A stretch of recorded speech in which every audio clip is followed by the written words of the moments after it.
So here's some some quotes from peer-reviewed journals, the first three that I've probably shown before.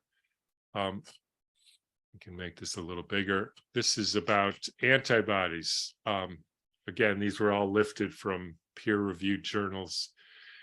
So the idea of poison and antidote led to the belief that the antidote would precisely combine with the poison and thus neutralize it, even if death occurs when treated with the antidotes, which was often the case with mercury and arsenic. The justification was that it would prevent infecting others or that the person would have died more quickly without treatment.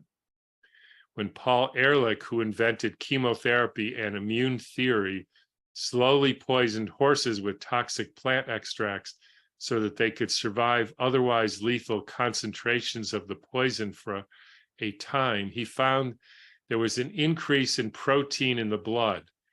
Since that time, these proteins have been referred to as an antidote, and in the modern version, an antibody. In reality, the body builds new blood vessels with these proteins called globulins, seals all other cells and tissues with them, regulates blood clotting and thus wound healing. Paul Ehrlich's misconception that these antidote proteins fit the toxins exactly like a key in a lock is the basis of all immune theories. So this paragraph essentially encapsulates the reason why I keep saying there's no immune system. This is the foundation of the immune theory, that we make proteins called antibodies, which are in fact globulins, which I would say are non-specific, unlike the specificity which is claimed, and I'll get into more what I mean by that in a minute. So they're not specific to anything, and any virus or any protein.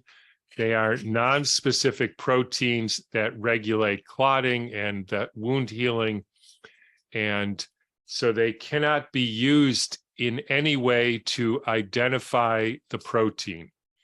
That's what it means by specificity. And since the time of Ehrlich, there have been probably thousands of papers going into the molecular details of how this specificity comes about.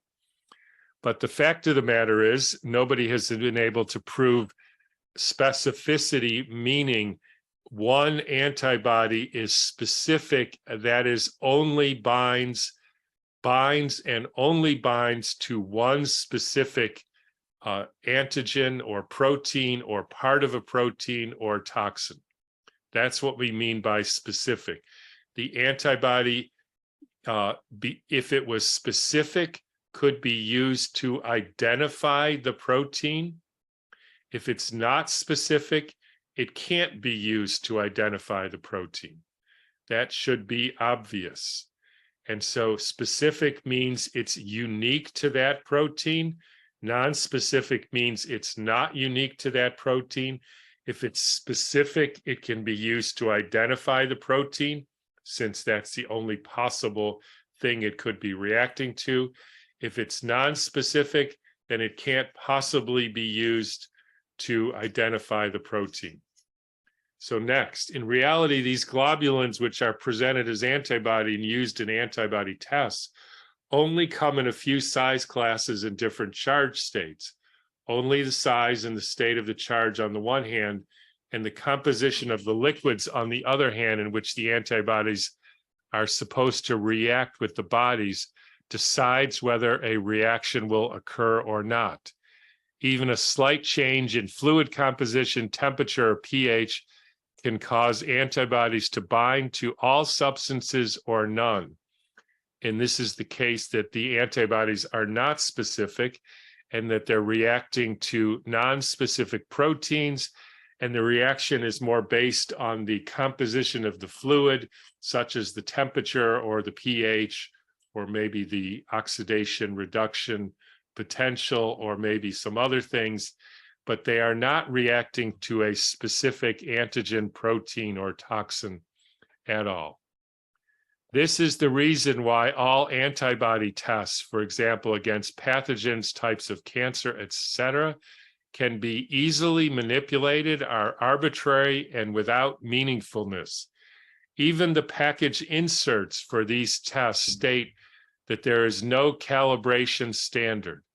Even if the disease-causing viruses existed, antibody tests could not detect them. So that is the basic argument, that they're manipulatable, they're changed depending on the conditions of the fluid that they're in. They can't possibly identify a protein or a virus or a toxin. They're just, as they say, non-specific proteins that regulate blood clotting and wound healing. And so this is a very important fact as we go forward in this discussion.